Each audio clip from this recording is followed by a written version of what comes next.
understand the text, we need to understand not only those who wrote the text, but also those who knew those who wrote the text. And we need to try to go back as early as we can to see how it was understood all the way from the beginning. And that's exactly what we do with the Fathers.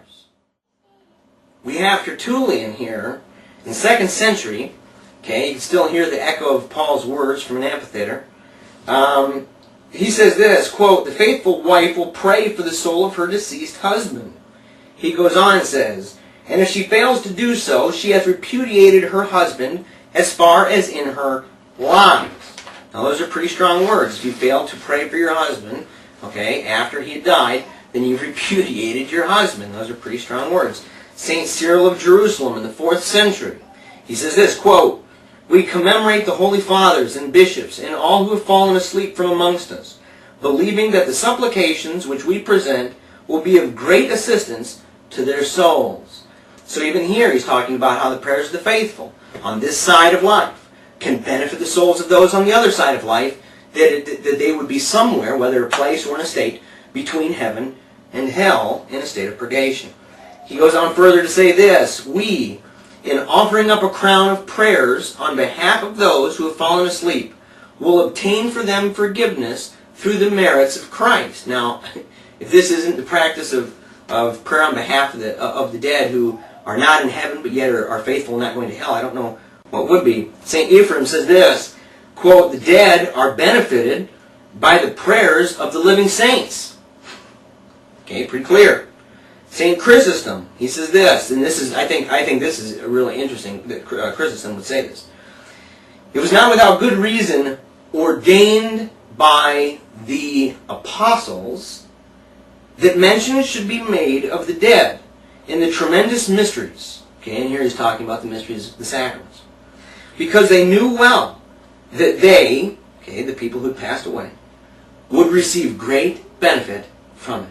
Now Chrysostom here is actually saying that it was instituted, this practice was actually instituted by none other than the apostles themselves, and that these things were practiced by the apostles themselves.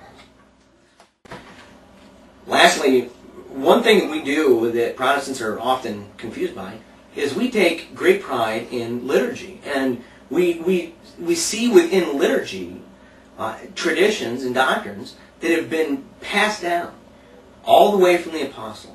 And we see these things, and that's why we cherish them so much, because we don't believe that they were just made up. We believe that they are the product of generation upon generation maintaining and upholding those very things that were received in that deposit of faith. Now, we have numerous apostolic liturgies. You've got the liturgy of St. James the Apostle, the founder of the Church of Jerusalem. You have the liturgy of St. Mark the Evangelist, founder of the Church of Alexandria.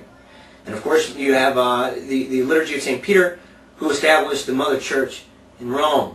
So we've got these three primary ancient liturgies by which other ones derive. Now, of course, you've got the liturgy of Chrysostom and the liturgy of St. Basil. So now, once we go beyond that, we've got little subcategories. You have the Roman Missal.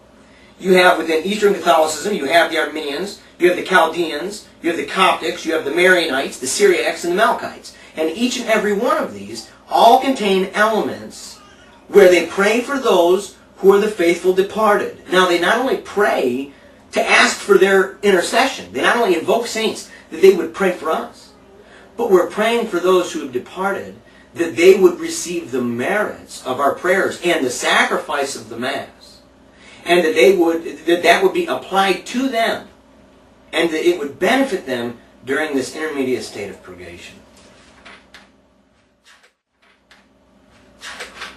In the end, I think that it's rather unfortunate that the Protestants have gotten rid of this age-old doctrine. I think that the reason why they get rid of books of the Bible and why they get rid of certain doctrines is because these doctrines and these books were testimonies against them.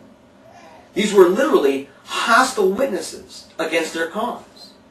If sola fide is what Luther said it was, the very doctrine upon which the church would stand or fall, then adherence to purgatory, some intermediate state where venial sins are purged, okay, if forensic justification is out the window and we have purgation in its place, then the church would fall, according to Luther. So of course he had to get rid of purgatory. Of course he had to get rid of the Maccabees. He had to get rid of anything and everything that contradicted with the tenets of his newly made religion. He had to. Okay, so you can't fault the guy for doing what was absolutely necessary for his new religion's survival.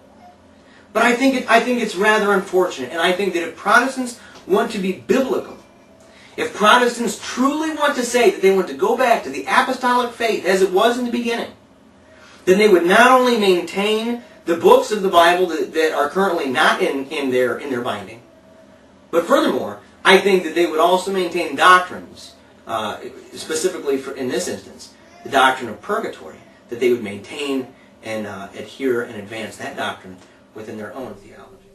Amen.